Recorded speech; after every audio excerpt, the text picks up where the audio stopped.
not talk about that. No, not at all. Like, no, it's been weird, man. I think we're as in uncertain of times as it's been in a long time. Like through the last couple of years of COVID or any of that, like I'm aware that there are big shifts that are happened. Mm-hmm. But even more so now, like it really feels like, oh, everything's like it's the change in the economy and all that feels very different. The energy of the world we live in when you step outside is very different. For sure. But for you in particular, you have grown so much that like your normal coping mechanisms and all those kind of things are constantly molded to the new person that you are. It's not a bad thing, but you've got to find new routes because the old shit doesn't do the same. Yep. Keep experimenting, keep exploring, keep leaning into doing those actions that I know help, right? And I know those things for me are outdoor time. I know they're alone time too, which I haven't done well of lately. Yeah. I need to be better protective of those boundaries. Well, do something where the end goal isn't, it doesn't matter if you get better at it. Like, you're going outside because you're like, I'm going to go on a hike and I'm going to get better at this and I'm going to do this event. Yeah. Go outside to fucking be outside if that's better for you. I know. It gets hard to operate in a vacuum, right? Because I'll get in my own way of like, well, how am I not using this to produce whatever to help everything else we're doing? Well, it's the ADHD in us. It's like, why not multitask every dimension that I own, you know? Yeah. Yeah. And fuck, dude, I know I'm preaching to the choir. Well, diving into that, and I know that we'll get back around to it. So, dude, huge changes in your life. Yeah. We've moved a bunch. We're now in Texas. Tell me about that. How did we get to Texas? Right. So obviously, as you know, we were in Pennsylvania. For people listening, we were living in Pennsylvania. I'm from Illinois. My husband's from the UK. Pennsylvania was a good job opportunity for Luke that, he didn't, unfortunately get to see through because of the pandemic. Fucking sucked, in so many ways, financially, but emotionally, we were immensely isolated because we lived in the middle of nowhere. Right. It wasn't a time where you could go and be social because the world was closed. So we didn't really know anybody. We met like a couple. And so for like 2 years we were just alone, and it's really hard to, not that I'm going to speak for his experience, but it was a struggle for Luke. Of course it would be. We move for this opportunity and it's not what you expect. It's hard for everybody. And to just be alone through it together, it was hard. And we decided, like, we're too young to be this isolated. I wouldn't call myself, like, an extremely social person where I want to party and shit all the time. That's never been me. But to be around other people and to have these experiences and have daily conversations that aren't with, like, the gas station clerk and the person who lives with me, that's important. You need to have that. We're meant to, as human beings, to have that. And so when we were thinking about where to move, there weren't any job opportunities for Luke directly where we were like, we have to move here. He got offered a job in LA, and who wants to live in LA? Yo, LA is fucking weird. When was the last time you were out there? Been a couple years. Whoa. Maybe 2 years. Whoa. It's really strange. In a good way? No. Or no? No, like in the amount of, like, the homelessness. Oh. It's really fucking weird. Like Venice area or like LA or any of that, like the tent cities and people just set up. It's a real fucking bummer to see that contrast. Oh, it's sad. Of $1 million homes and then homelessness. Yeah. Like and with no fucking plan of how to manage it. Because we don't know how to deal with groups of people like that. We don't know what to do with them. That's so tough. God, yeah. So LA was not the place for us, and we were thinking, where can we go that has opportunities? We like the weather. We know that there are things for both of us because we need somewhere for Luke to work with people in person. He's tried the online thing. It's okay for business, but that's not something he's passionate about. He likes to be in that team environment. He's always loved that. And we thought Texas has a lot of good athletes. We know people that do the combine out there. For me, my coach is out there, and a company I work with is out there. So we're like, you know what? We could do anything for a year. Let's move out there. If we like it, awesome. We'll rent a place. at least we'll be around people, and the closest grocery store isn't like 30 minutes away, which is such like a very shallow sounding thing, but it makes a difference in your day to drive past things. Sure. To not feel like you're entirely isolated. So, yeah, we're in Texas, but we haven't really been able to be in Texas yet because we've been traveling a little bit. As we all do. Yeah, as we it goes. fucking all do, man. So you're north of Houston. Mm-hmm. So are you around like Russ and where Guzman and all that kind of yeah. is? So the Alpha Elite Gym is about 30 minutes away from me. Right on. And Russ would probably be about the same. Yeah. Okay. Same direction or? Yeah. I don't know which direction it would be. Same but direction. Probably this way. Okay, perfect. Up. This one. I haven't been to Russ's place. Russ's place looks fucking great. Yeah. I've always I like Russ a lot. I think Russ is a fucking killer and has been super consistent and worked very, very hard for a long time. And then Oh yeah. He's a hustler for sure. Especially now older I get, the more I look at what Christian's built, and it's fucking unbelievable. Yeah, say what you want, but that man's done something Say what you really want, well. but you're wrong. But fuck You're you. fucking wrong. No, like as us on the front side of like trying to build. Yeah. What a fucking incredible amount of work. And that gym is crazy. That's what I like. I haven't been yet, but I mean, I've been to First Form with what Andy and them's built, and then I've been around, on it or any of these other places and seen just incredible facilities. Yeah. Amazing. We went there for an athlete event, so I haven't actually trained in that gym yet. There's like 3 gyms. There's a main gym, like you go in there and there's these like stores and there's like a hologram of their clothes that you can look at. The hologram? Yeah, they're living in the future, man. Come on, man. I Alpha know. Elite's out there. Alpha Land's just out Yeah. there in 2030? 2030, baby. Fucking hell. But yeah, and then they had that in upstairs that was for their like VIP athletes and stuff. It was like a bar and arcade games, and I don't know. I don't know if they're doing it right, but they're doing it well. They're doing it well. So probably right. Yeah, and I think creating those worlds that people want to be part of is a big thing of the brand now. Right. Right? Like I think you're offering more because back to what you said, I think we do need community. Mm-hmm. In some way, that we're supposed to interact with people more than we do, and a lot of our interactions get so much of the surface level business thing or the next decision to make or what training could be or plan, instead of like purpose. Mm-hmm. How are we answering that? How are we scratching those needs of what we want? But you followed a community kind of down to Texas, right? Like with coaches and other stuff that have been, now that you've been in bodybuilding for since last time we talked, that was kind of your first starting to change to it. Yeah.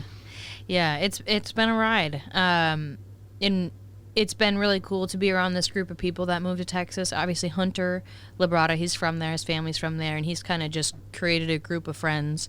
Community has been really big for me, and I used to always think of myself as a bit of an introverted extrovert, because I do need to have my alone time to fill my cup, to have that energy boost.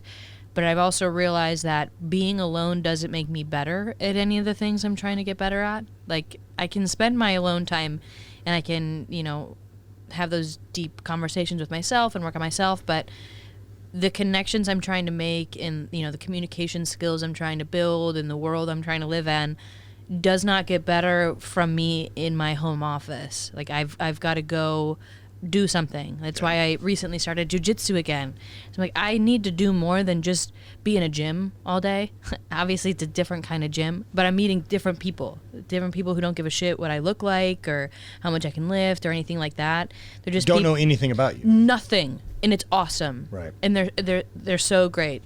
And I just want to have more of those moments where I can just connect with people and not have to talk about myself.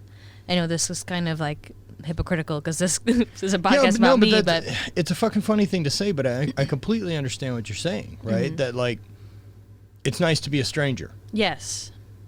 And it's nice to interact with people that they're also strangers. Mm-hmm. You know, that there isn't some expectation of what this interaction feels like. And Yeah. a lot of ours do get that way, whether that's trade shows or anything else, or podcast or talking or whatever it is. A lot of our output tends to be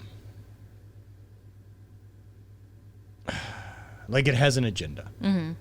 Right. There's nothing that they can pull from me, which honestly, if we dig deeper into it, that's probably one of the main reasons that I got into this, because I was taking a look at my life and it seemed like a lot of the relationships that I was having were a little bit one-sided and kind of manipulative. Like, you know, what can I get out of this? And that just really burns me. You know, it would burn anyone, but it's so hurtful to me to create relationships that I'm like, these people are my friends. I love this. This is great. You know, I'm here. And then to realize that it's not what I thought it was. So, or your definition of that relationship. Right, right. And again, I had actually had a really great conversation with Bonnie the other day because I needed another perspective on something. I was struggling with a friend and I wasn't sure how to navigate it. And Bonnie said something to me that I just can't stop thinking about. She was like, you're upset because you created the expectations that you're trying to have them live up to, whether that even be like responding to a text message. Right. That person doesn't really owe me a response. I've expected it.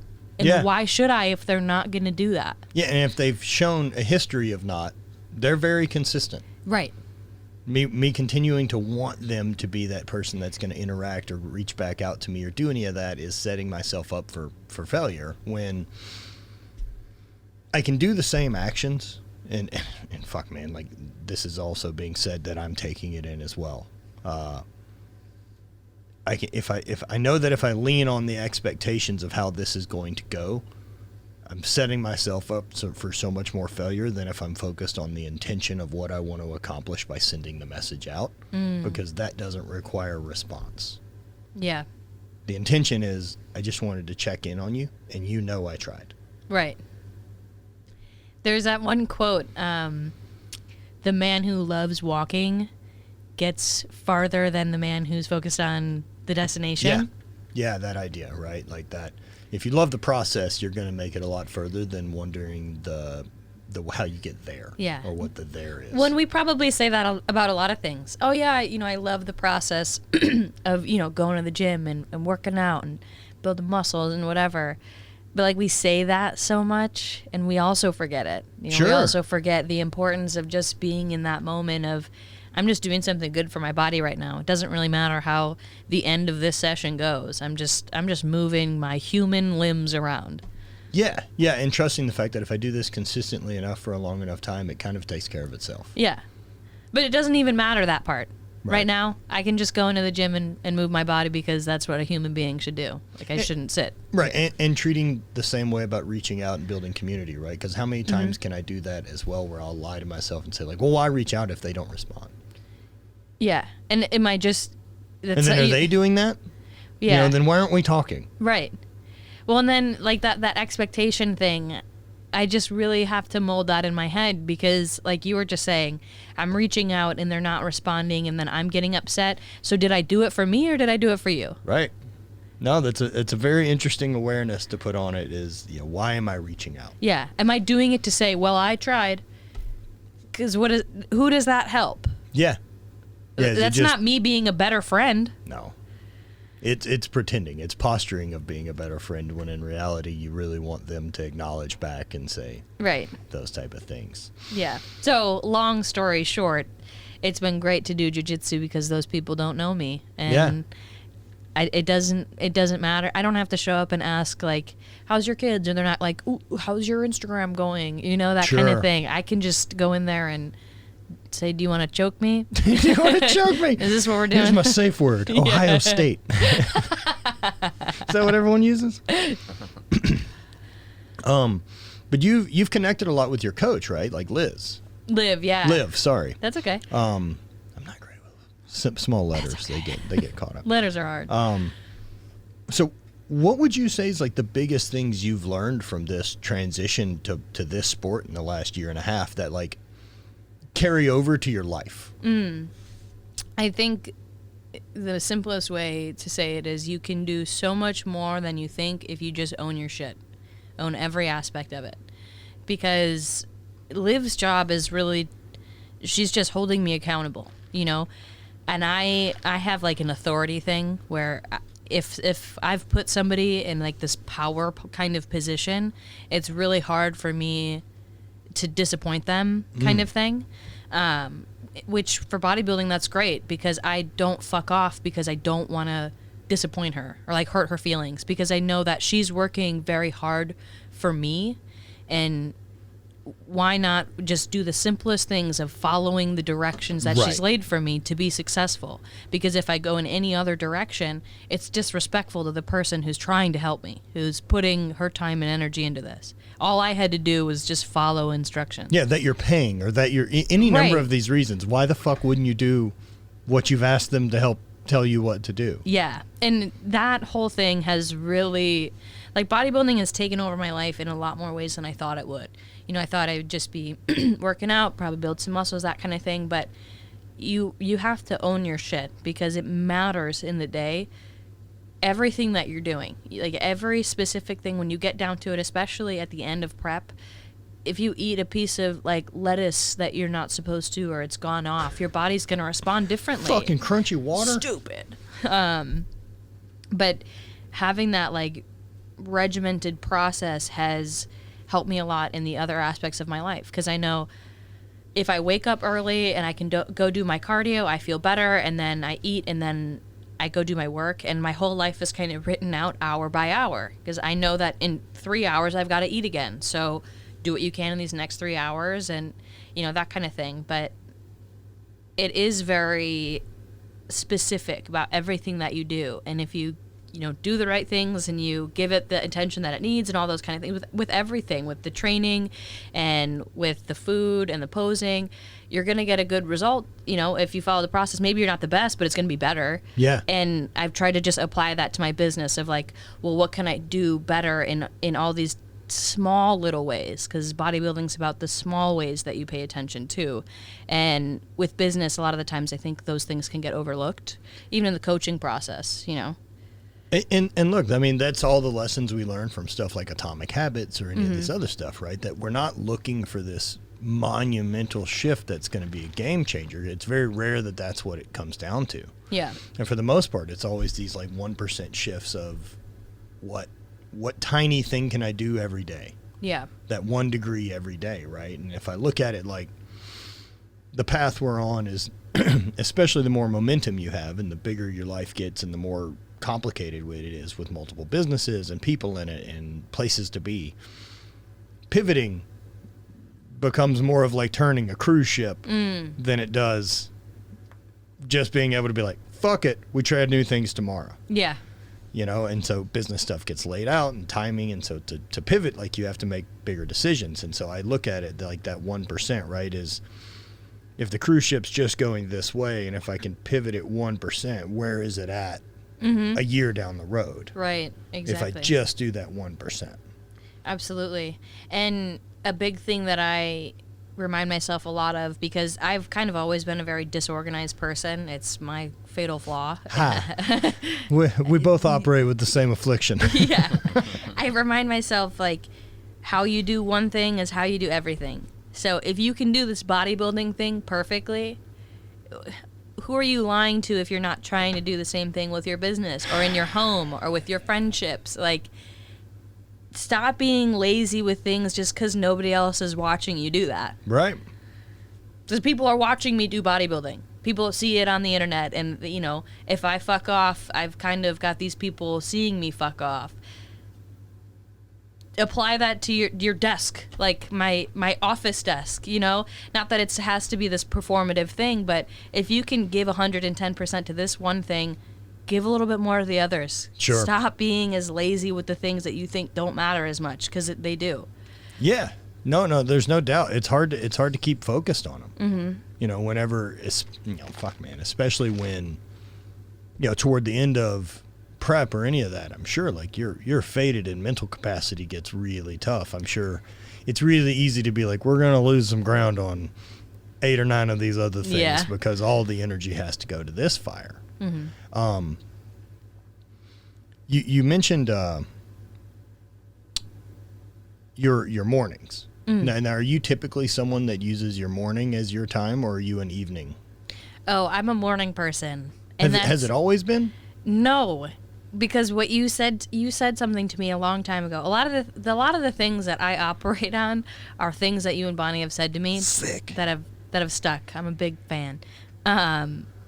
You've said something to me before about, like, if you know that you work really well in these certain amount of hours, why not do that? Right. Like, if you're a 4 a.m. to 2 p.m. kind of person, Yeah. Yeah, right. stop pretending to be a 9 to 5 kind of person. Yeah, and if you've built a life that allows you to do it, then why play by those rules? Exactly. And I know that by, like, 3 o'clock, my brain's pretty much kind of done. But if I wake up at 5, man, that's a whole different world that I live in. I'm still cooked by 3. Yeah. Yes. Like, none of that's any different. I'm extra cooked by 3. Yeah, right. But now I've got, like, a couple more hours of go time.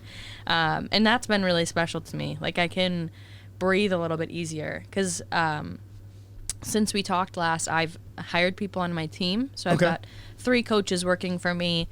They're incredible. They're the best people ever. I feel like a proud parent a lot of the time. And I feel just really lucky to have these people on my team, but I want to do as much as I possibly can for them. Like, I want to offer them as many opportunities of, financial freedom and happiness and passion that I possibly can. And so a lot of the time I wake up and I have to kind of let go of this panic feeling and just use that as this, like, immediacy positive energy to get something done. Where when I wake up a little bit earlier, I don't feel as panicked. I feel like I can breathe through a lot of it. Yeah, I think about that like you're putting my oxygen mask on before trying to help anyone else. Right. And I've seen that time and time again with high performers I know. I don't care if it's business or athletes or any of that. They always tend to have that selfish time for the day to get their shit together before they start addressing any of those big problems. So what's your perfect morning look like? I wake up at 5. I would go Typically alarm or no? Usually, but my body's gotten pretty good now. So I'd wake up around 5. I would run to the gym and do cardio. Not physically run. Sure. God, no. I'd run to the gym. No, I'd go to the gym and do like 30 minutes of fasted cardio or whatever was prescribed for me.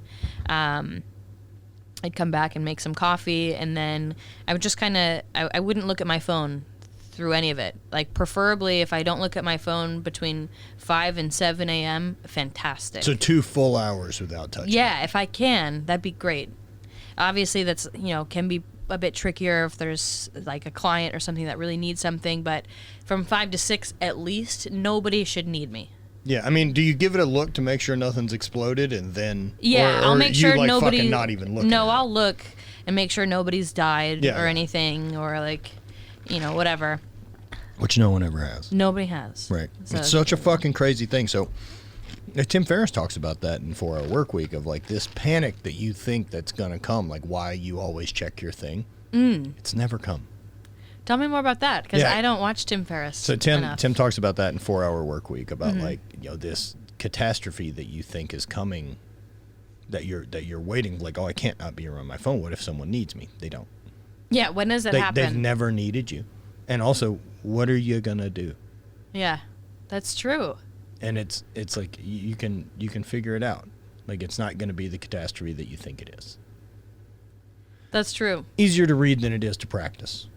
Well, I mean, if somebody were to text you and say that somebody's died, let's go to the extreme scenario. What am I going to do at 5:30 in the morning to make that person less dead? Right. Right. Be sadder sooner? Like, that's the only action That's I can it. have with that. Yeah, no, and it's I think as people that, like ourselves, who do pride ourselves on relationships and being counted on, and someone that's reached, not being available feels the opposite of that. And I think part of that is stuff I'm trying to learn too from different things. Yeah, that like this retraction from a person and into yourself isn't an absence of love. It's the presence of love for even me. more. Yeah. Because I can't love you unless I love me, and my empty cup does not fill yours anymore. No, which is always true. I can't love anyone else if I don't have my shit together. I know. They always say that for some reason. In all the books. Yeah, in the same way that, like, no one's going to fucking care about my dreams more than me. Mm-hmm. Love has to be the same way. Yes. Yeah, I can only receive as much love as I can give. And if I'm not filled up to be able to give, then I can't really receive it either. What are you doing right now in your life to love yourself? A lot of that right now is being able to listen to, like, trying to listen to my body. And kind of enjoy training in a way that's refilling it and doing something that's different, like with the endurance stuff. And so a lot of that creates more meditation time for me, which is typically good. Current window, just trying to sort a lot out, so it's not working as well, but it's, time for do a bigger mushroom trip. Hang out in the basement. Maybe I need to take some drugs about it. Maybe you need to take some drugs about it. Here's a question for you. If you aren't somebody that really meditates, how do you get started? Because I've never really been a meditative person, probably in the traditional sense. Maybe in my own way, I suppose, but not intentioned. I struggle with stillness in general. So, like, just tell me to, like, go lay still for fucking an hour. Like, I'm aware that I think, like, the float tank type stuff like that is all very, very beneficial. I've done it. I've enjoyed it. I've done Reiki sessions and massage sessions and all that type of stuff. And for me, just to lay still and meditate is really hard because I'll feel like I'm wasting time. Like, this is time I could be doing something else. I'm getting better at it. And so what gets me into starting doing it is focusing on breath. So, like, either in the sauna or any of that. So my first step can't be just like, I'm going to go lay on the bed and be still and meditate. Does the sauna help because you're like, this is also doing something for my body? That's fucking exactly what it is. It's a fucking trick. So it's that, or like me being on the massage table is one of my favorites. Like, because I'll get a ton of mindfulness time to just work through things because my eyes are closed and I'm bored and I'm not touching my phone, and so thoughts will come, I'll think through, and then they go, and then I'm on to the next thing. And so with the meditation, like, I'm not trying to clear my head. Okay. I just want to allow whatever wants to come through to come and go. I'm not trying to focus on a single thing, and anytime I catch myself too focused, I can always return back to that breath work. And the breath work, I don't know how much of that you do or practice. Not much. It's something I'm really interested in. And so there's so many different ways to do it. And there's different ways to do it to accomplish different things. But in general, like, a big thing that, like, I would notice for a first one would be, say, like a box breathing technique. So it's a 4-second in, a 4-second hold, a 4-second exhale, and a 4-second hold. And you can ramp that up to 5 seconds or 6 seconds or whatever it is. More is not always better. But what you're accomplishing, right, is, like, you're breathing in a way that you don't automatically breathe. Like, I don't have to think about my current breath cadence. Right. While we're doing this, it'll fucking sort itself out. I've never just forgot to breathe and died.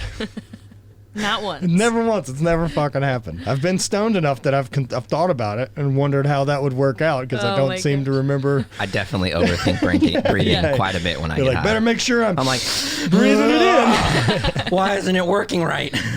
And your body just gets pissed. It's like, we know how to do this. Just relax. And so, like, taking that time, right, that, like, slow and controlled, like, 1, 2, 3, 4, and a hold, 2, 3, 4, and an exhale, 2, 3, 4, and a hold. Because on the exhale holds, like, that's the big release, right? Like, think about when your body is switching out of fight or flight, when you're not panicked, when you're not doing anything. It is a sigh. That's an exhale. Gasping is the opposite. Okay. And so inhales are the active side. And when you're panicked, it's not breathing. It's locked in. It's figuring out the exhale. And because you're breathing in a way that you have to focus on, it becomes really hard to think about anything else going on as well.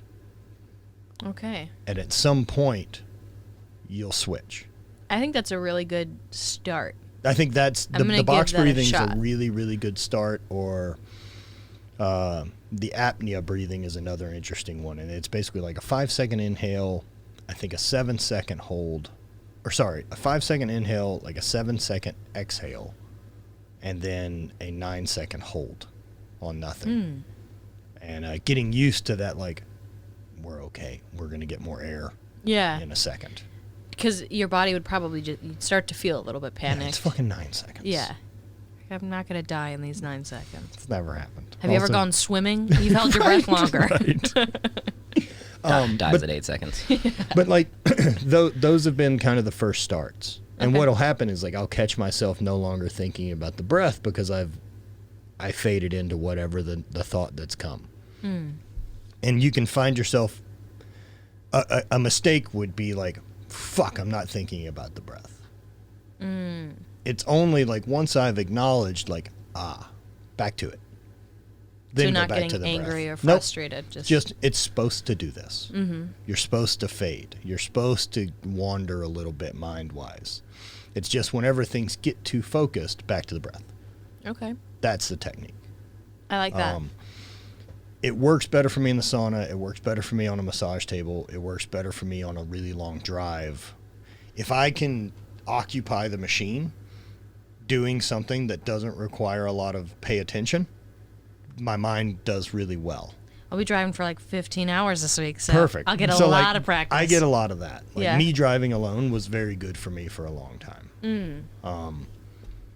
So that's where I would start, like with breathwork meditation practice, and just see how that treats me. My perfect morning, like so I'll do cardio, and usually during the cardio now, like I try to pick something to watch that I find inspiring. I don't give a fuck what it is, but like inspiring for me just means new information. Yeah. I'll watch Ancient Aliens. I can watch something about, adventurers, or I can watch people make stuff. Whatever it is, it only can benefit me. Like, it only has to be interesting for me. I'm not researching, right? Like, I'm not doing something to explain to someone else. And then I switch from that to the sauna, and usually there it's I'll listen to an audiobook or something, music without lyrics. And then once the sauna gets to the point that, like, I have that feeling of, like, I'm ready to get the fuck out of here, like, whenever that voice pops up, that's when I switch to, like, make sure I'm away from my phone, and, like, we're going to breathe. Oh, okay. You stay in there. Oh, yeah. So, like, once that kind of moment kicks in of, like, I'm ready to get out, it's like, that's where I need to be able to say, like, we're fine. And go to the tools. I like that a lot of the time you confront that voice and you go, there it is. I've practiced that a lot in my own life, because I've heard you say that many times, where you kind of confront your ego and whatever it may be, and just think, like, I see you. That's it, right? Not doing that, but I see you. I see you. I'm not mad at you. I understand it's your job to pop up. Yeah. But, like, I see you. Have you had a lot of moments like that recently where that comes up? Always. Yeah. That never goes away. It's really interesting, isn't it? I have yet to see when it doesn't show up. It'll show up. It takes longer for it to show up, or it's less loud, or any of those things. But a lot of times, like, I look at that as, like, that lie that I'll tell myself to get out of a thing. Yeah. So that's where I start. That's where I start with it. And it makes me really interested in opening up to other big kind of exploratory things, like darkness retreats or any of those type of stuff. So who knows? You got to get really strong in that inner voice type conversation. I don't know how Aubrey did that, but it was a trip listening to him talk about it. Him and the other girl he's had on the show, Blue, hearing her talk about it really changed my perspective and my interest in doing it. I don't think I've heard her. Maybe I'll give that a listen. That episode's great. Okay. We'll dive into more of that We'll talk later, as I've talked about it a bunch. So outside of like doing that piece for your morning routine and like being able to kind of get cardio going and do all that, do you do any journaling? Do you do any of those type of things on your own? Yeah.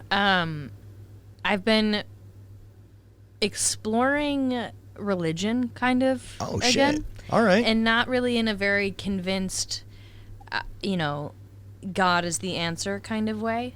But as a child, that religion was really important to me. It was really important to my family. And at a time where I was alone, I was, nobody was paying attention to Maddy because so much other traumatic shit was going on in my life, where my mom would put me into this camp that was a religious camp. It was like a Christian camp. And it was awesome. I had the best time there. It was so fun. But a lot of it was based around your conversations with God and, that kind of stuff. And I felt really, really connected to it. I got baptized again when I was a teenager because of it. And then I got older and started to look at my life and think like, well, if there's a God, how can all of this fucking shit happen to me? And I'm figuring it all out on my own. And, that's like what a lot of people go through, I guess, with religion and whatnot. But right now, as I'm like expanding in my spirituality, I'm like, if you want to believe in, energy and all this kind of stuff, you might as well have, commentary on these things. And I can't have a decision on all those things yet if I don't look through it as the adult I am today. And I think that that's important, because I can't outright say, oh, I don't believe in any of that shit. I don't think that there's some, really negative man in the sky with this beard telling you that he hates gay people. You don't think there's an old white guy in the sky who hates gay people? I don't think that. I don't, no offense, but I don't think that he's doing that. It just seems weird that it's like, I've made the universe and the cosmos and how all the atoms interact together and everything you can imagine. Also, I made the gays. Don't like them. Yeah, right. I made dicks. I made love. Also, I made men. I made the devil. Not together, though. I made the devil. I made hell. That means, like, the religion piece is a really tough one for me. Yeah. I battle with it a lot. I really like spirituality. I don't know that I care for religion. I find religion to be the politics of spirituality. Yeah, in a lot of ways it can be. So that's, I've gone to a couple different churches in Texas, because what better place to kind of explore. So I've gone to a couple different places. Some of them have been very preachy, and I'm like, yep, I already know I don't like this. Different denominations? Just are you just trying stuff? Usually like Christian or, but not Catholic, not. No, I'm not doing like Catholic ones. I've grown up on Catholic. I know that I'm not interested. That one's not it. You think you get the gist of what it is? Yeah, I think I've got an understanding. But there's a lot of good things that I like about going to like a church service. And when it comes down to is I like the energy that's in the room when people are singing and feeling very hopeful and having these conversations where they're connecting with their neighbor, where they're like, turn around and introduce yourself to the person sitting next to you. And like, I love that piece. And so it reaffirms in my head that building community is really important to me. And what I really want to take away from this is being introspective and loving your neighbor and all those kind of things. And so if, as I'm exploring all the different options, not that I'm tied to anything, but I want to know, like, I'm an adult. I should have opinions, and I should formulate them on my own. But what I really like, what I've seen from people that I know that are super religious, is they have, like, devotionals that they do every single day. And I think that's really interesting. Where like a journaling type. Yeah, where they read a piece of, something, and they journal their thoughts and intentions. And I've liked that, so I'm trying to kind of replicate that on my own, where I'm not really reading like a Bible verse or something. I'm reading, it could be even like the Stoic stuff, where I'm reading something that, connects me to humanity or makes me look inside or that kind of stuff, and having some thoughts and taking some time with that in the morning before I create like a to-do list. I know not everybody's a to-do list kind of person, but I have to have a to-do list. But I think it's important for me to spend time before that, setting my intentions for work in the day, by just spending some time in my brain and figuring out what I want to focus on internally. So I think that's been really helpful. Now, do you notice in that reflective time, like, do you notice like what you'll be better able to that day to focus on? Because I know, like, I guess the example of that would be for me is like my work varies from writing stuff to managing things to actual creating content to doing design work, and then it's a lot of different creative avenues, and I don't always have it. Right. And so some days I'm like, yeah, we can't force the creative. Yeah. And so I know that, like, in the morning sometimes during my journaling that, like, that one's not there today. Yeah, if you you're like a sim. You go through, what are the levels at here? Am I going to piss myself? Am I going to... Sure, yeah. In simulation theory, as it no different is, right? Like, what do we have today to operate with? No, but I agree. And I think it is important to take stock. Like, am I creative today? Like, I feel like you can tell in the morning, and then it's not worth it to force any of that. Like, you can't force creativity. It's not genuine then. And if your point is to be genuine and to make something that you're proud of, I'm not going to sit here and, like, fabricate it. Right. But yeah, I do feel like, you know, if I go through something in this, like, morning intention time, that I see that theme pop up in other ways. And I think that's the point, is I'm practicing the certain thing, whether it be like patience or understanding. A lot of the time it's communication. Have you taken the Enneagram? I don't know. You should. What? If you did, I probably have your number on my phone. I've got like a file of all my friends' numbers. Fuck, I think this would have been something recently that someone asked me to take, and I don't remember now. Okay. That's okay. But it's like a personality type? It is, or but... you can explain it. Yeah. Jesus Christ. It's not like Myers-Briggs or those kind of things. The Enneagram is something I think is very, very accurate, and it's used in therapy a lot of the time. Luke and I follow a lot of different pages. I've got a lot of different books on it, because I think it's huge for relationships. Even when I was conducting interviews for my business, I had the finalists take the Enneagram test so I could know more about who they are as a person. And I'm an Enneagram 4, and I think you could possibly be a 4. Okay. We're very into feeling unique and feeling special. Yeah. Which is kind of really annoying to see. That we don't like small talk. We are very emotional people, and that we kind of operate on a lot of emotions. And that we're just kind of sensitive things. There's like a misconception that 4s are like big babies, and, you know, we kind of are, but we really just want to connect, and we want to understand, and we want to be seen and heard. And we want to offer spaces for people to be seen and heard as well. We're not people that do the because you're supposed to well? Yeah. Yeah, I need more reason than Whereas Luke is. Luke's a 1. He's an Enneagram 1, which means he likes to follow rules. He's like, there's a right way to do something, and that's how I operate. And the right way. Yeah.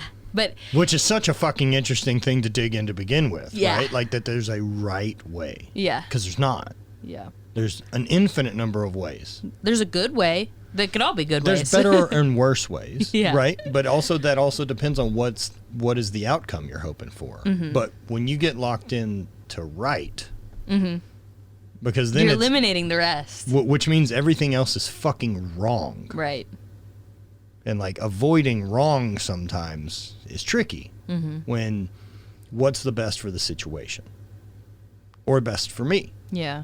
I definitely don't operate from there. Right. So Luke and I, we kind of use that in our relationship very often, because we're very different emotionally. And I've got a book that's like a journaling Enneagram 4 one, where it just kind of hits you right in the heart of like who you are as a human being, and you read something and yeah, and you write about it. Because in mine and Luke's relationship, Enneagram 4s like want to sit with their emotions. Like I'm okay with sitting and being sad about a thing. Like I'm okay to sit and feel that feeling. I don't always need to cry about it. I don't need to problem solve. Sometimes I just want to sit with that feeling of being sad. It's a part of who I am. And Luke is very like action based. Like I'm gonna solve a problem. I'm gonna help you. Blah blah blah. Like whereas me, that's where we're different. And if I'm feeling something, I'm upset about something, I need to sit and think about it. And I'm very, I think, part of it is because I'm neurodivergent, and What does that mean? That's a new term that I've recently come across. Neurodivergent is kind of an umbrella term. It could be like ADHD or autism or whatever, but okay. I'm on the autism spectrum. I don't know where I would find that information out, but I know ADHD. I wouldn't be very surprised to find out any information about myself. Yeah. I heavily have ADHD. And so, but something, as I grow up, the history of who we are as a human being, I used to always act on impulse of my emotions because I feel my emotions so strongly. I feel like I have to react on them. And then as I grew up or had relationships, I was told that like I'm too emotional or these emotions are a lie. And so then I would go so opposite the other way of the emotion. And now as I get older, it's really important for me that whatever happens and it, strikes a chord for me, that I need to sit and decide first how I feel about it. Like I can't sit here and tell you I'm upset for XYZ, this is the solution. I need to be like, okay, I'm upset. That's as far as I can go right now. Just give me like a little while to think about it.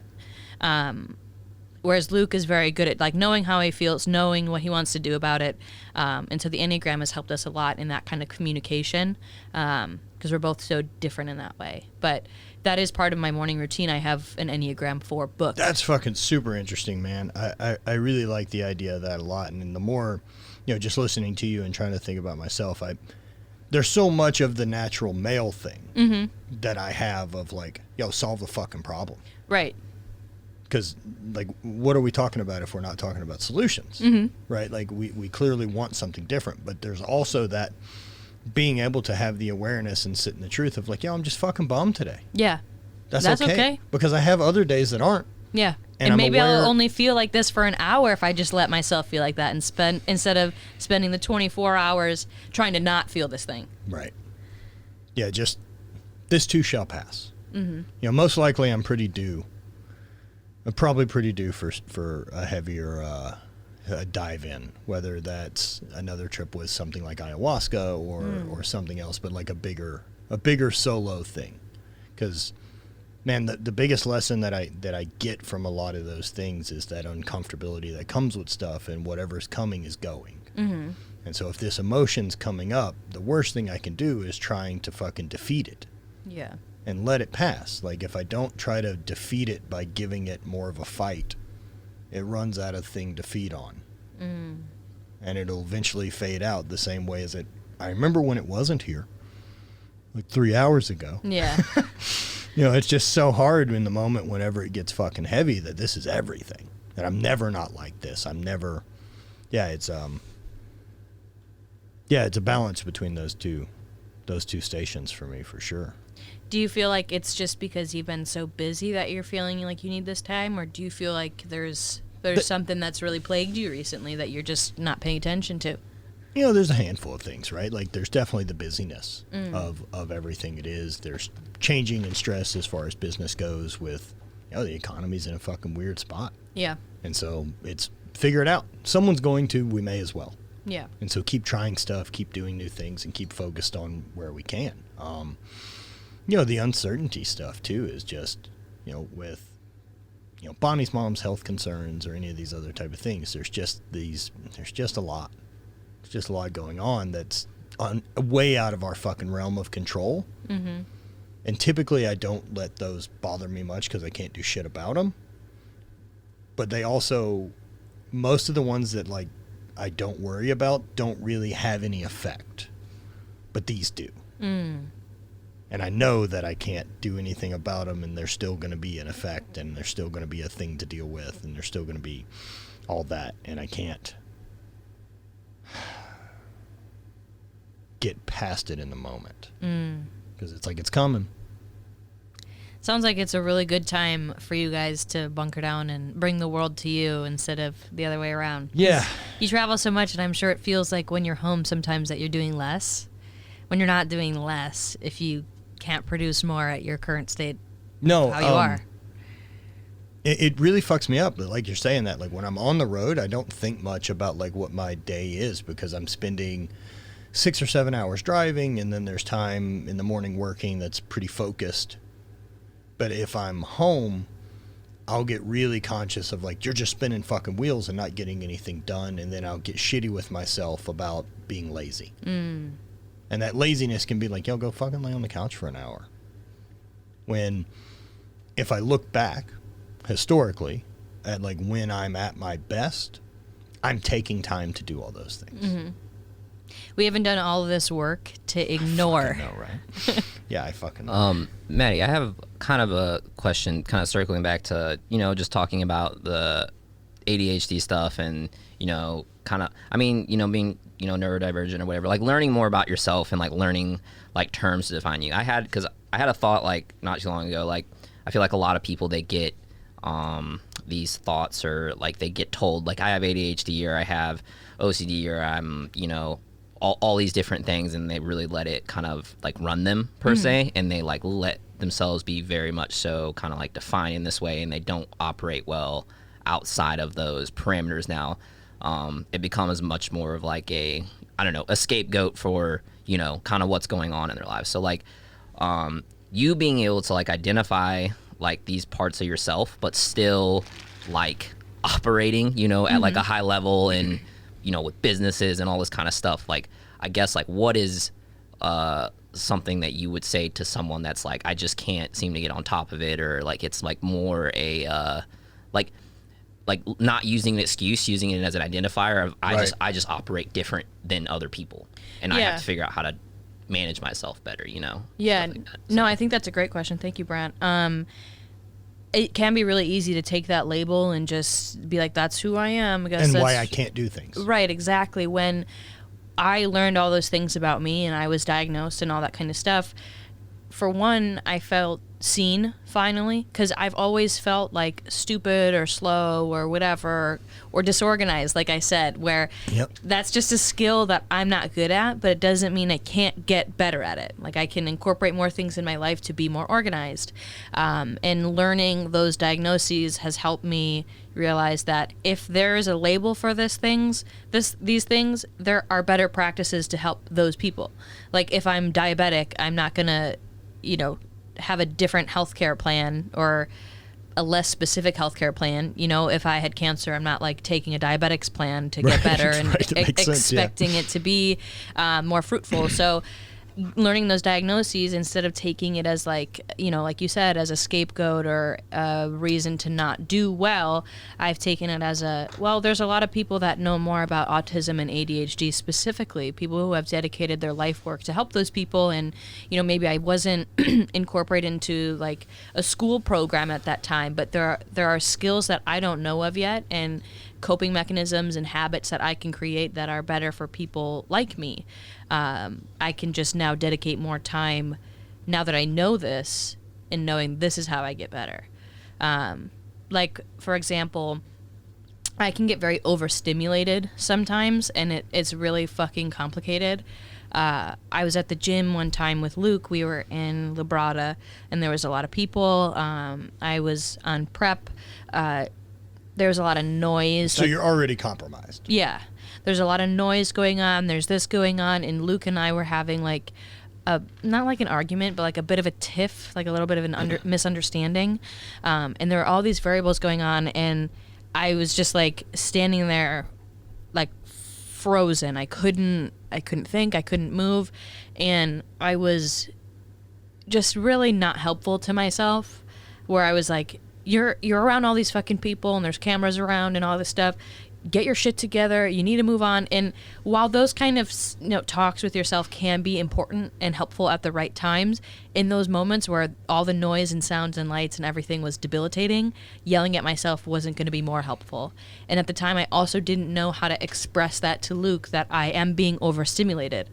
Because what I had said to Luke was like, I can't talk about this right now. Or like I was just kind of brushed him off. And now we're arguing more because I'm being rude and we're not understanding each other. So getting these diagnoses and learning more about them has been able to give me more of a voice in my own situations.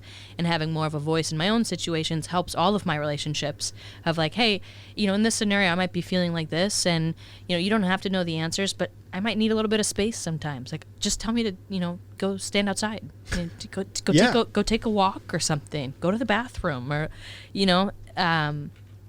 So, yeah, I think it's really important not using those things as a scapegoat, but as like wow, I've cracked the code on something and there's probably more solutions I didn't even think to look at yet. Yeah, and I think part of that is just being able to let go of whatever bullshit attachment that you've put on the label. Yeah. Right? That, like, if I find out, fuck, man, look at how people do this across the board, much less with being able to say that you're personally on the autism spectrum or ADHD or whatever it is, neurodivergent. I think about people who, fuck, man, with hormone therapy, right? Like, I've had people reach out, and this is so foreign to me that, like, fuck, if people struggle with it here, like, that has to fractal into everything. Right. And it's awareness of, like, do even people want to be aware of it? And so, I mean, people who've talked about, like, well, I didn't want to get my blood work done because if I find out I have low tests, like, what does that say about me as a man? And I'm like, oh, interesting. Like, I've fucking never thought about that. Yeah. That, like, what is it? It doesn't say shit about you. Yeah. It just Right? says that something's off. Why does that one this factor? This is the term Yeah. that describes what's going on. It's simply, here's data, Yeah. here's a term, which autism is, or which any of these other things are too. Yeah. And not being able to look at that and be like, fuck. Yeah, it's just like a way to describe, a different thought process or functioning level or whatever. I don't think either or any of it's good or bad, and I don't think any of it deserves a stigma. Yeah, that's exactly kind of what I was like wondering, or that's kind of the exact thought I've had about it recently, or the exact realization I had about it recently. Is all it's done is explain your avatar better, right? Like how to make it work better, and it's just, especially this whole thing. It's very intensely affected. Like, I guess, our operations before, so it's just been I'm just very curious, like, I feel like this is something that, especially recently, as we've just learned more about brains and all that kind of stuff, has become more and more and more of, like, a prominent, like, diagnosis, and I don't think it's because it's being overdiagnosed. I think it's because we just understand it better and stuff like that, and so, I think it's cool, like, hearing from someone like yourself that is, very successful doing a lot of things, that is, that isn't letting this thing, crush him or be like, the reason I didn't get, any work done the entire week is because, I have ADHD, I can't focus. Like, it's like, there's... No, then we need to figure out the skills to develop. That's what I'm saying. To work like, with our exactly. ADHD. So I think that's really cool. So. Well, it's like somebody telling you that you're left-handed. Am I going to start using a left-handed desk, or am I just going to be pissed off and try to use a right-handed desk for something that doesn't work? Right. Yeah. You mean like there's fucking left and right-handed scissors, which I just recently found out about. Yeah. Well, and I think, like, trying to look at it culturally, right? For a really long time, and not even a really fucking long time. It's not that long. Like, we're talking about our lifetime, which is also fucking zero time. Nothing, yeah. And so even during that, 40 fucking years I've been around, or 30 years you've been around, or any of this, the pendulum started with us not having labels for any of this stuff. The labels at some point when we were kids was retarded or not. Yeah. That's it. And, like, that fucking sucks, but that's what it was growing up. Right. And as we've grown up and we figure out there's more shades of gray to everything, and yet so much of our society still wants black and white, whether that's currently bullshit we're dealing with abortion, that we want simple fucking answers to really complicated things. That, like, right or wrong, or this is just blah, blah, blah, whatever it is. That the pendulum has swung back so far the other way that we want to label everybody's individuality as not just an acknowledgement of it and an awareness of it, but as it's who I am. And you have to respect that as who I am and not ever address it as a negative or even fucking talk about it. Yeah. And I don't know that, I think the labeling stuff's important. I think being able to name stuff is important. I think being able to have that awareness of what's going on or how I feel or any of that is very, very important. I think as soon as you start letting that awareness own you, it becomes another thing. Oh, yeah. I mean, it's the boogeyman in the closet, you know? It's that whole deal.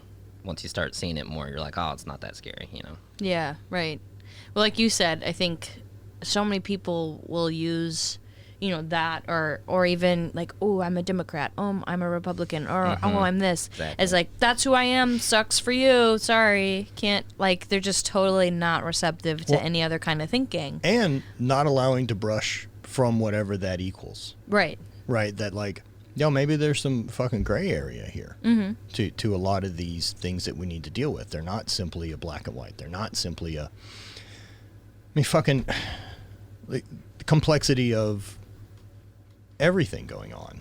When none of it comes down to something clear that we can all understand of like a simple vote. You know, I talked about it like with Roe versus Wade or any of that, right? Like that's a fucking complicated thing. Right. Because I am pro sovereignty of do whatever the fuck you can with your body. Yeah. That is your business to take care of.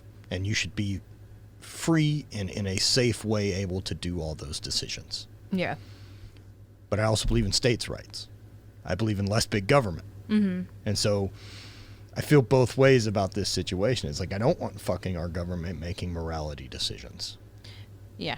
But I also would love to see something as simple as a vote that just had one topic to deal with. I would just like for women to be able to make a decision on their own about what's going on. I know, dude. Did you know that pregnant women in Missouri can't file for divorce? What? And in Atlanta. That's not something what the fuck are you talking about? Yeah. Pregnant women can't get divorced in the state. What is the move you have to do? Because now in Missouri, you're also like any type of you just a abortion helpless little lady oh, man. with a little baby in your belly. Fuck, dude. Fuck, man. I'm bummed at how Like you women are can't be treated. pregnant and be like, yeah, that dude sucks.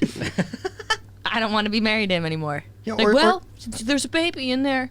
That's not for you to decide anymore. You're a vessel. Yeah. What? Be an aquarium and grow that thing. An aquarium. Fuck. Yeah, I just don't understand where we've historically ever seen less options or better. It feels like we're going back in time. We are. And it's scary to think about where do we go from this? Well, am I going to have to move to the UK and be around like that's fucking real decisions. Yes. That's fucking real things because I mean, have you ever looked at like pictures from Iran or any of that from the 1970s? I don't think I've ever went out of my way to look at that category. Brent, can you bring up anything like Yeah, but I know what you're talking about. It's pretty crazy. Iran, any of these places that are now full hijabs all the time, right? In the 1970s were very pro women's rights, women in miniskirts. It looked like fucking California. I mean, it's like Iran. This shit. Or, I don't know. Women in school, being educated, doing all this. Normal There's a as fuck. fucking regime change. They brought it to where we are. So to think that fucking can't go back in 50 years. It's scary. Like there's a chunk of people in our country that want to walk around as Quakers. Right, that think that that's how this should be. We should be more Protestant and that this is a country found on Christianity, when in fact it's found on religious freedom, was the point. Yeah. I think we forget about that piece. Yeah, which means everyone has a right. Also, all your goddamn prophet characters are basically the same Yeah. across the board. Get new avatars for these people. Yeah, we do love a white Jesus, though. Fucking white Jesus Isn't sells that great weird? in America. Because we're like, why would he be white?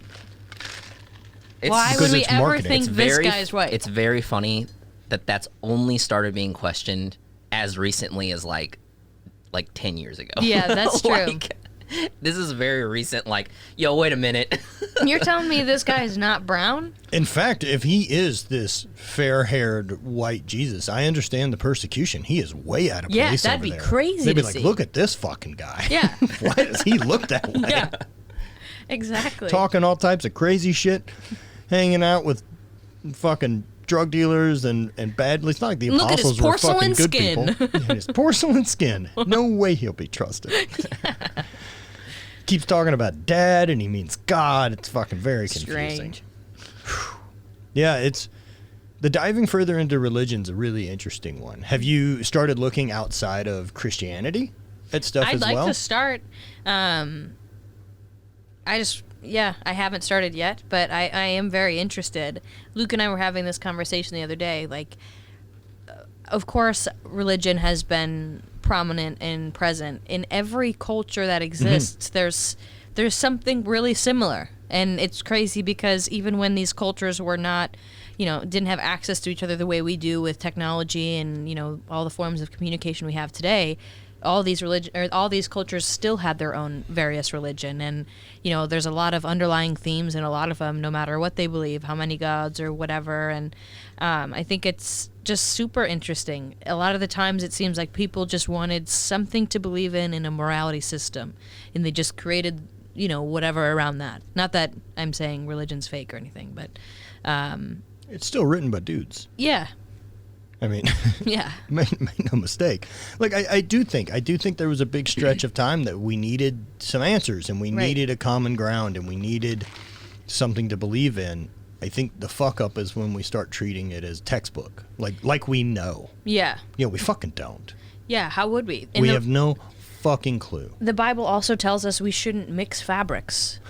And we're Right? not Or gonna eat shellfish. We're not gonna talk about that. No. You're gonna say the gay part. That's true. Yeah, Don't we'll like hold the on to gays. that one. But cotton and polyester, No, we can there's- be lenient there. I know. That's where I fell onto it a lot. It's like you don't get both. Like, Yeah. Either all of this information is really fucking important, or none of it is. Or it's all somewhere in the middle. Right. Right? It's all philosophy. And if I look at it as philosophy, I'm much more interested in it. I don't look at it as the right or wrong thing anymore. Yeah. 'Cause also, it's been around a long fucking time. Like, whether Christianity, while seems to be the current winner, as based on what year it is, we still use BC, which means Christianity won globally. Yeah. Outside of that, like, there's always been things that people are trying to find more answers to, answering why the sun is the way it is, or any of these type of things, just because we don't know. And two, I think our egos need something bigger. They do. Because we can't be it. God damn, it's too big. Yeah. The universe and size of it and time and all that, and how, honestly, how fucking insignificant we are. Yeah. Well, I don't want to be the biggest thing in my life. I have no interest in being the main character in any scenario. Interesting. So I don't know that. I'll have to reflect on that one. I think I have bigger purpose, right? And I think that I believe in a bigger thing. Mine tends to just fall kind of on the universe or vibe, if I don't have a better sense of it. No, I agree. That's kind of what's been guiding my path this whole time, but I know that it's not supposed to be about me. And I think my part of the puzzle is figuring out my own shit so that I can help other people figure out their own shit, and we can all connect better to whatever it is. Yeah. I think figuring out purpose is tricky. I remember reading something, and it's like, if you don't know your purpose, like to figure out like what your passion is, your job should be finding, like, your passion should be finding that. Yeah. And I think that comes through experimentation. I agree. And taking a look at those things and trying to understand what it all boils down to. For a long time, I wanted to be a nurse. I went to nursing school. I'm still paying for nursing school. Yeah. And a lot of people are like, Maddie, why don't you do that anymore? And I used to feel very embarrassed by that question of like, yeah, you're right. I'm an idiot who spent all this money to go to school and not doing a damn thing with it. When really it's like, I have realized that I want to help people, and I found a different way to do that. That's all. Yeah. I just want to connect with people And one that uses your skills better. Yeah. Right. No, same here. That's how I feel about it too, is being able to use my skills in a better way than what they were applying to someone else. Yeah. I know that I've always wanted to be around people and help and, be a person that people can rely on for something good. Sure. whether that's fitness or medicine or whatever. I don't know. I don't know if it will always be fitness. Like we've talked about the 1612. This has not been the end all be all fitness.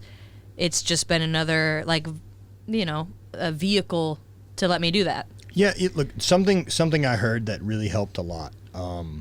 Brant and I were at this kind of weekend retreat in Austin that we got to take part of, this Empowered Brotherhood. It's kind of a men's group thing in Austin.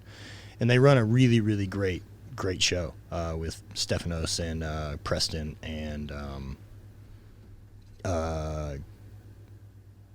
Garen. Fuck. Yeah, struggling. got it. Thank you. I was like, it's there. Yeah, he was on the podcast. Garen's great. And like one of the things Preston said, right? Because like there was this question to the group of people, and it was talking about like people struggling to find their purpose, and the leaders from this thing would ask, you know, well, what is it? And you'd hear this hem and haw, and people don't have a clear answer.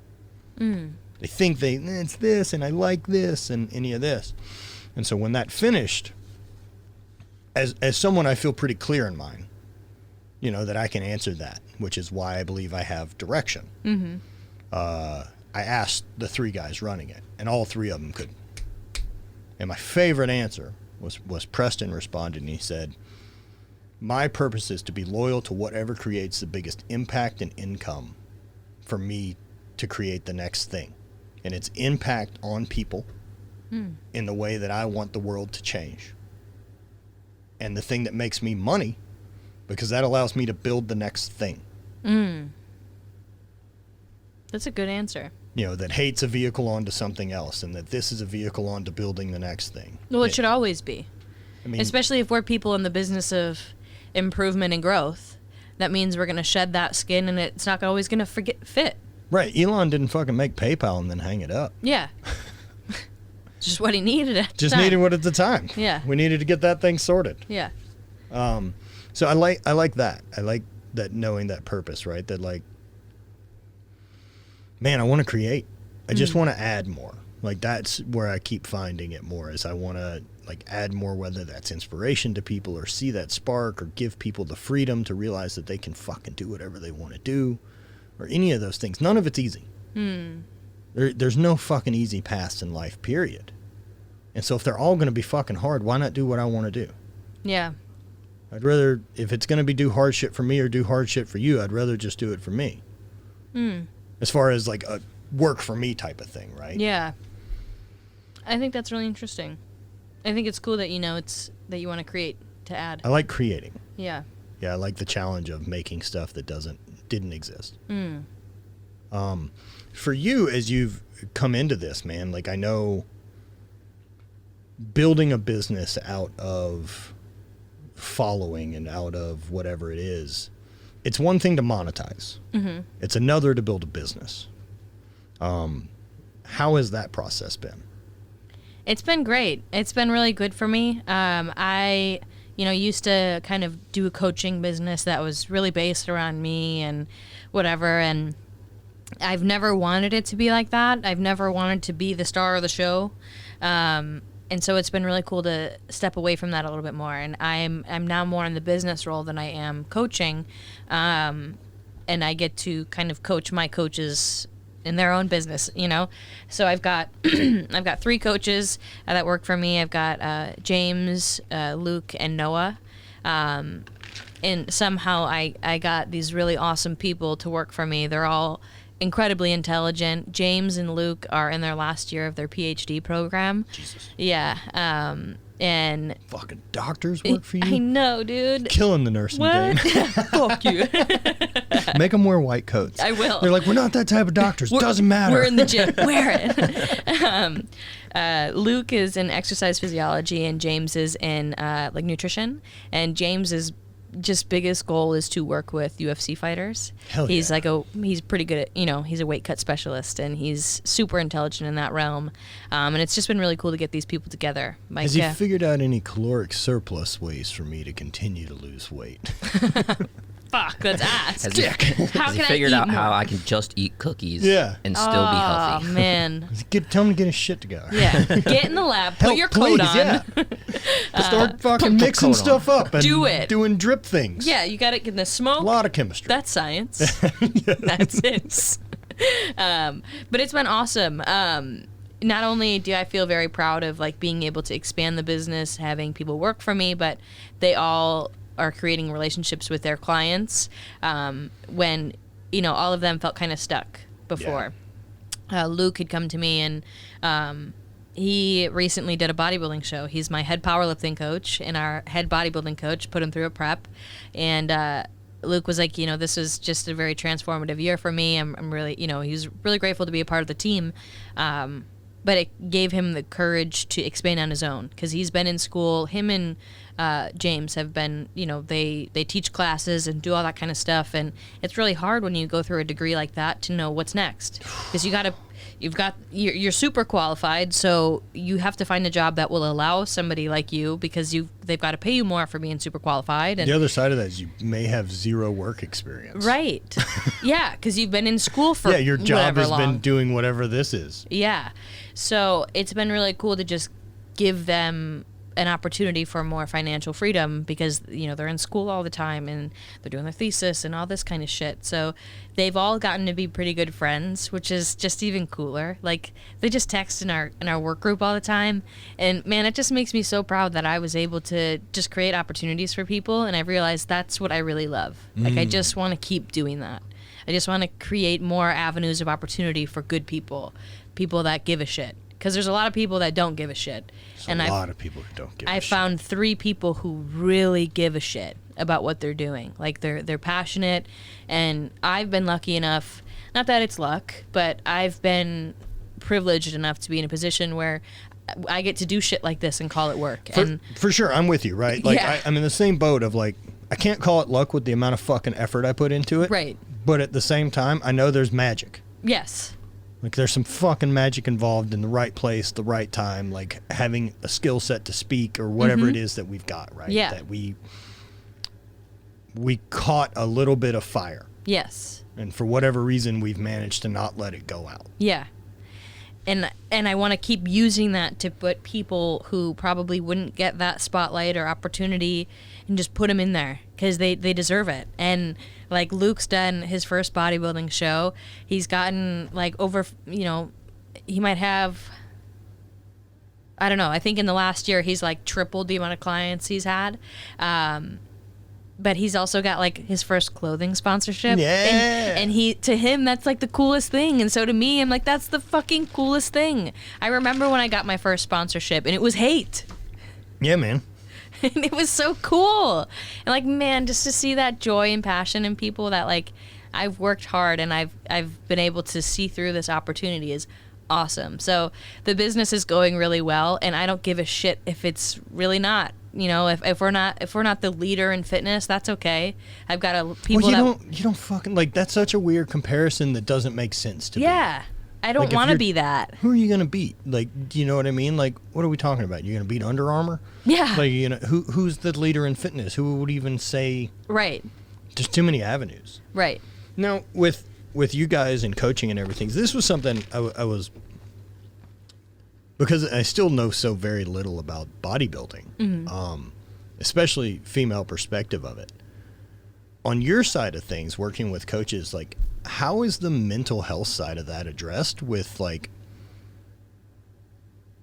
I guess women's physique, right? Because I think there's such a tiny window that you're trying to be your best and be on stage when you're in full prep. Yeah. And you've got to be at, like, one of the most fragile points. And then being told that was the best, but it's not a sustainable place to live. That's why I love this journey. Like, you had said that you get that ego voice, and you look at it and you're like, I see you. I'm not working on that. It's not the direction I'm going. I've had to encounter those things all the time. I used to be a very insecure woman. I used to be very jealous. I used to be very comparative, and some people would think that going into bodybuilding as that kind of person and somebody that struggled with an eating disorder in the past is super fucking, that's toxic. You already, that's a red flag. Don't do any shit like that. Where in my head, I'm like, that's as close as I can get to the fire without getting burned. Like, see what I can do right now with that voice in my head in this room full of people that have worked, you know, just as hard as me, and be okay with the fact you might not be the winner. That part's not up to you. Yeah. I don't get to decide that. All I can do is work as hard as I can and let that be enough. And that's, that's a really tricky piece. And it's really hard to, like, before I would look at other, like, wellness competitors because I love that look. Like, they're, they're very feminine. Everybody loves big butts. It's great.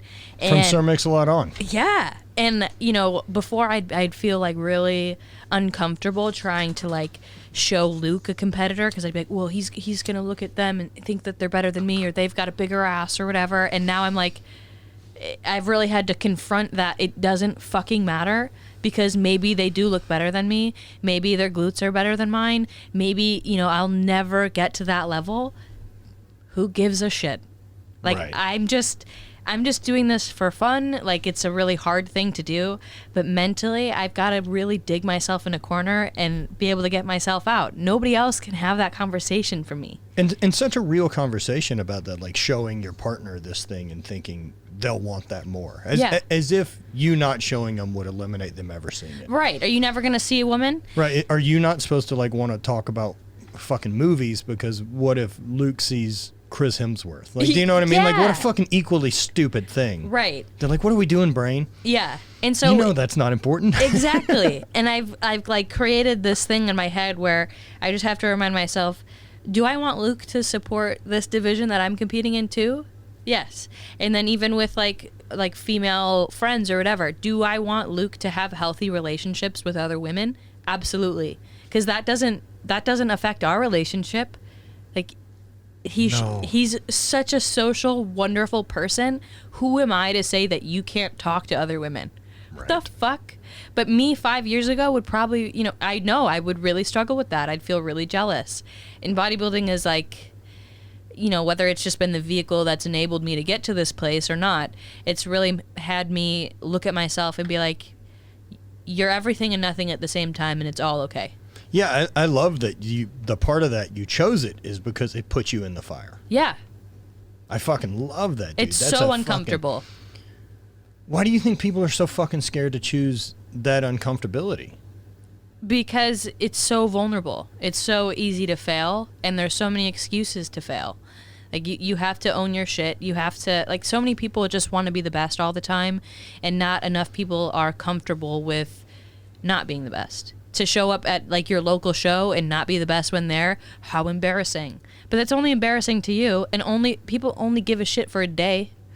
Now, do you get like in the bodybuilding culture, will you get people that, like, hometown hero, like, will just stay and only do local shows and always fucking win and never ever try the next big thing? Yeah, absolutely. Okay. And that in itself is like, yeah, of course it exists. I know it's in every sport, but Yeah. like, it just weirds me out to think of it being in that one. yeah, of course. Yeah, and then they don't pursue anything else, like, further than that. But hey, if that's the level you want to be the best at, Right. There's no No skin wrong off with my back, that. yeah. There's not a wrong with that action. yeah. There's a wrong with how you perceive you doing that action, right? Like, Yeah. are you doing it out of scarcity and fear? Mm-hmm. Or are you doing it because, I fucking love competing and getting on stage. I know I'm not good enough to go do this other thing. Yeah. But this is great. This keeps me accountable. It keeps me healthy. I keep going to the gym. I maintain my shit. Yeah. Some people really need an end goal, especially Yeah. with a diet and things like that. Some people just, you and I are very goal oriented, like having a calendar of like, Yeah.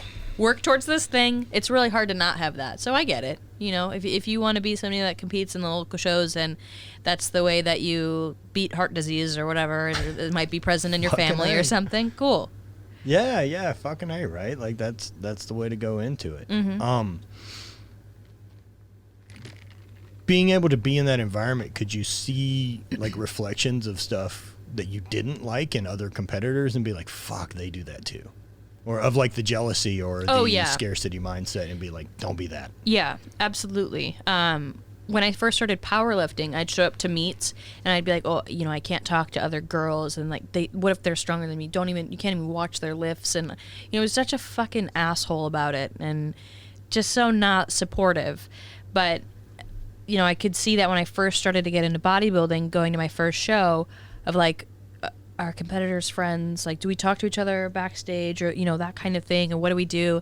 And and I've come to the realization that, like, especially when I'm competing now at the national level, where we're all trying to be pros at this thing. Yeah. That means we're all going to be around each other probably pretty often because, either we're going to stay amateurs and compete at this level again together, or we're going to compete as pros together. So we might as well not be enemies. We're going to be around each other a lot, and it's okay that you might get first and I might get second or whatever. That's what we're working at. But we don't have to be assholes. Like, we can be really supportive to each other in the back. And I saw some girls in the back where I, like, tried to introduce myself to them. And I'm like, oh, it's so exciting. You look amazing. This is going to be so fun. And they were just kind of like, yeah. But I didn't. Also, people are fucking weird. People are fucking weird. And it just kind of bummed me out. Fucking weird, dude. I was like, I could see myself as that, where I thought that if I gave an ounce of support to somebody else, it was taking that ounce away of me, and that's not true. And even if it were true, the point is to have a good experience, right? Like, I'm trying to have fun. Is my whole life on the line out there? No. Couldn't it be any less? Yeah, and is me exerting the energy to have a nice conversation with you gonna make it so that I don't have abs when I step out there? No. No, right. This Stupid. conversation changes nothing that happens on that stage. No. In fact, I'm so not at the wheel. Yeah. By the time I'm basically out there. Mm-hmm. What is so winning a pro card, like, what does that look like? Like, what does that mean? Now you compete in a pro division, you get paid to win, like... Yeah, so pro shows usually do have, like, more money that you could win. Amateur levels don't really have any money, but I think the pro status is more that, like, companies want to sponsor you. Got it. Like, back in the day, before social media, being a pro was really hard to come by. Like, competitors would have to compete all of the fucking time, and then if you became pro, like, they only gave out a couple pro cards a year back then, and so those people would be the ones in magazines. And so then those people would be given sponsorships and things, and that's why it was such, like, this recognition. That's why it was so important to be a pro, because it was so scarce then. And, like, especially the men's bodybuilders, that's how they made their money. If after years and years and years they finally became a pro, they were going to be in, like, a magazine kind of deal. Okay. That makes sense. Yeah. That makes sense. It just, I can see the clear cut for athletics and then like what that would equal. For you, going into this from powerlifting, and now that you've been in it, I mean, this is such a bigger market than powerlifting. Right, Being absolutely. very, very niche, right? How have you seen this transition affect your business? I think it definitely opens it up, because powerlifting is, it's got its own community, and not a lot of people really, I feel like a problem is a lot of people don't really understand their own goals when they say them when it comes to fitness. They're like, I want to lose weight, but I want to have, bigger legs, but I also, I want to know how to squat. And you're like, Yeah. we could do all those things, but, like, you can't be against, lifting heavier weights or doing, I think the problem is a lot of people don't understand that goal. So if they see somebody like me and I'm saying I'm a bodybuilder, it's easier to kind of, business wise, it's a little bit easier, because those people are like, oh, I don't really care about, like, having the heaviest squat in the world, but looking like that is kind of, more so what I want. So I think that's been easier just from a very simple business standard. A lot of girls right now want to build their legs, and so that's a really easy thing for me, because I've kind of always had big legs, and now that's all I do in the gym right Fuck now. yeah. Lean in. Yeah. Full centaur. Yeah, exactly. Fuck yeah, dude. With also kind of your history, right? With whether that's feelings about your own body. I know that you've openly spoke about sexual assault and everything else in your life. Is it weird that there's still kind of a sexualization to the sport? Yeah. It is kind of weird, especially when, like, the division that I compete in, wellness, they want the women to have, like, personality on stage. Oh, like, weird. Yeah, where, like, you spin and hair flick and do that kind of stuff. I get really weirded out by a sport that smiling fucking cost me points. Yes. And it's like that expectation isn't for the other categories, and that one's kind of uncomfortable. Is that different for the men? No. Okay. I mean, the men aren't trying to, they don't have to flick their hair around and like Have to own the flick stage. your hair around. You don't have to. It's not like in the requirements, but. Yeah, but that doesn't mean we both know it ain't fucking part of the gig. Mm-hmm. Okay. Yeah, that's why, if you look at the Olympia, the people who did really well in the wellness category, they had like sass. Okay. Which, interesting. Yeah. Sass. Sass. How do you measure that? I don't know. How many hair flicks does it cost? Tell me, is it 12 hair flicks? Because I'll fucking go up there and just give myself a seizure. Can 2 hair flicks and a wink? How many does it take to get to the Tootsie Roll center of a Tootsie Pop? Give him okay symbol or like a thumbs up? Yeah. Hi. Sorry, I have a bad wink. I have a fucking bad wink. Can't wink with my left eye. It's just me on stage doing this. Blinking a lot. Could you fucking imagine? I don't know why competitor 33 won't open her eyes. Oh, man. Also, like, are there not any groups that have, like, strictly female judging for... No. But there are some really big female judges, though, in the panel. It's kind of like the Mafia family. There's, like, a family that kind of runs it. I can't... I'm not going to say anything bad. They're awesome. I understand. Yeah, we'll keep them out of our mouths. Creeps. I've always found it really interesting that the women's physique thing it's so much more sexualized than the male. And I don't know if that's just because we feel that way about women's bodies as a culture or what it is, but again, it's just easier to pinpoint. Like the guys don't do the same poses the women's do. Yeah, right. And it does get different throughout the division. So, like, I'm in wellness. There's bikini, but figure, physique, and women's bodybuilding are all very different. And they don't have the same kind of posing requirements. I think women's physique and women's bodybuilding are so impressive. Like, they are one of my favorite things to watch now, because I just love that these women fucking own it. Because I'm sure they get so many comments day to day of like, oh, you're too muscular and you're too big, and what if men don't like you? And they just think, what if men don't like they just think, I don't give a fuck. I'm going to be the biggest person here. That statement has never come from a man. No. Right? Of what if men don't like you?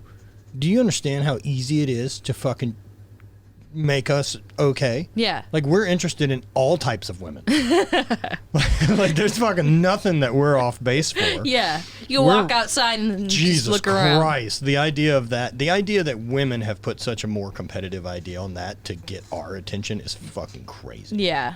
We're very simple. I do think that the patriarchal society we lived in has kind of created an environment where that thought process can run rampant. Because women arguing against each other is more profitable for some businesses. Like, Victoria's Secret's ran by a fucking man. Yeah. And, like, these hair and body companies that are like, your hair fucking sucks. And buy this shampoo. You're like, okay, I guess my hair fucking sucks. I'm going to start a shampoo line, and it just says your hair that. Fucking sucks. Yeah. Get your shit together. Oh, man. Now, with doing more of that and having that, right, and like showing off more of your body and the machine you're building, does it change the type of interaction online? Are you getting more or less creeps or more?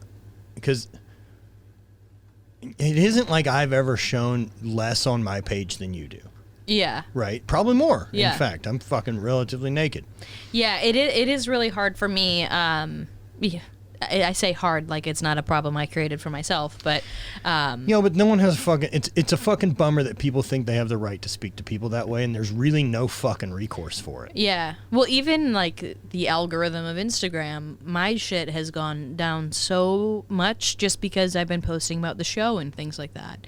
And I'm showing skin, and a big part of my bodybuilding career is based on how big I can build my fucking ass. Sure. Which is the weirdest thing that my training now revolves around having the biggest ass. Mm-hmm. Very, very different.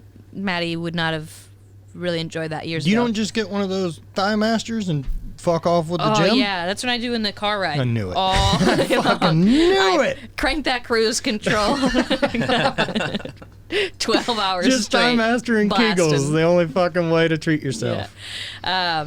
But like, I feel really uncomfortable posting any kind of progress in that way. Whereas like, if I made progress in a squat, I'd be posting about that. But if I made gains in my, posterior, it's like weirder to post about, and people sexualize it, and I can't get the same kind of respect for it, similarly. And so now my approach has to, in my mind, be, if we're talking about bodybuilding, we have to be the coach aspect and like the technical aspects of it, and that's how I can run my Instagram, because otherwise it's too much of like me naked. Sure. Sure, and I mean, and that's changed too. Like, whereas before, like, there was a huge, like, it was always a positive response. More skin, the better. Yeah. And that's been a shift. Oh yeah, I get so many people daily. Well, you get both then, because you get dudes who are fucking creeps. Yeah. And then you'll get women who hate me. who hate you because of it. Yeah, or it's ridiculous. Of like, you look like a man. You look so masculine. I liked you better before. Or all this kind of shit. I liked you better before. And I'm like, okay. Jesus Christ, people that say that. But so many people will comment that, or they'll say, I've been following Maddy for years when she started her page, and she's so different now, and blah, blah, blah. And I'm like, well, you followed me when I was practically a child. Right. I was a teenager. Fucking child, dude. I was like 19 when I started this page, or 18. I'm 25. Of course my face has changed, and my voice has changed, and my body's... I've lost and gained like 100 pounds over the years. My face is skinnier because I'm a grown woman. You're a grown up. Yeah, and also, you're allowed to do what you fucking want to do with your body, whether who that's gives a tattoos or breast augmentation or any of these other type of things. Yeah. Is breast augmentation now with that in that sport? Is it kind of part of it? Yes and no. So. Because I know I've talked to Dana about it quite a bit, and like she was very adamant to not, but she has also been very open with the idea that like there were judges that were like, you need to do it. Oh, really? Yeah. Dana's competed at a way higher level than me, so maybe she can attest to that. And it's been a minute. Yeah. Now it doesn't seem that way. There's a lot of pros that don't have them. There's also girls who can, manipulate their suits so that they have a little bit more of a chest. But I think we've seen it all. It's not a requirement, obviously. I haven't run into any issues, but I've been bodybuilding after I got a breast aug, so I can't really say either way there. Now, being a grown-up and kind of moving into your own skin and manipulating your body the way you can and have learned how do you personally feel about your machine, like your body? Yeah, that's the weird one. I don't know. I'm still kind of figuring it out. Because especially at the end of prep, I was like, I know I don't like how I look right now. Really? I don't like this. Yeah. So like the on-stage look. No, I did not like it. No. Oh, interesting. I think I looked like... I'm, whether it's because I looked that way or because I knew that I was incapable of a lot of the things that I loved at the time. Like, I couldn't run my business fully. I couldn't love my partner fully or, play with my dog for more than 2 minutes. You're just gassed. You're fucking gassed. And so... And it's just from such a caloric deficit. Like, I've just never been there. Yeah. Like, I was eating pretty much some, like, green beans and chicken, and that was about it. And then the chicken got to be too much, so it was just green beans and tilapia. Oh, fuck. I'd have like 75 grams of rice or something. It was pretty shit. But the cardio is really high then too. So like what type of high? Like hour?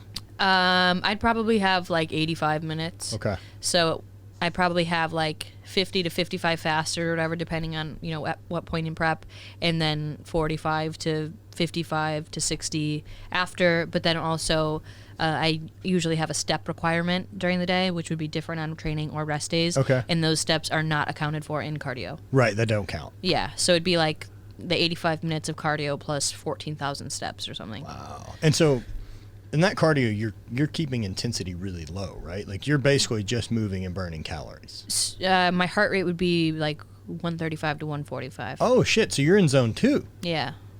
Okay. Because Yeah. that's a totally different thing. I really didn't expect it to be such a high heart rate. Yeah. Yeah. Huh. But about like 2 weeks out, all that stuff would start to diminish a bit more. Just because inflammation builds and there's not much like fat we can lose at that point. Sure. And where it makes my legs look inflamed, which is not what we want. Right, because then we're so, not seeing any definition or anything else, right? Right. Fuck, that's really weird because you're spending a really considerable amount of time there, like doing zone 2 cardio, which I found really interesting doing endurance training, like because I've never fucking done any of this. But doing that heavy zone 2 work, I found that it really allows me this bigger gas tank, like of life. Yeah. To be able to manage my business and do all these other things better, but I'm also not starving. Yeah. Right. So Yeah. so like once you're in that sweet spot of doing all the extra cardio, you don't have any gas. Right. Whereas like me, I'm fueling. Yeah, right, to do exactly. So, at that point I didn't really like how I looked, and then it just got in my head of like, do I even like any of this? At the end of prep, Sure. you're just, you've got the prep goggles on, as they say. But if I like audit the way that I look at women and who I find like especially attractive, it's women that have a similar build than me. And so when I'm like talking negatively to myself, or if that voice comes in and I'm like, I don't like the way I look, I can remind myself, if I saw me exactly this way with somebody else's face on social media, I'd probably be like, fuck, she celebrate. looks great, like good for her. And so I try to just remind myself of that. That's been a really big practice of mine, is not letting these thoughts come in. Like if I do a check-in with my coach, and right now it's a bit uncomfortable because I'm larger and Sure. I'm trying to figure out this body and the clothes I have now and whatever.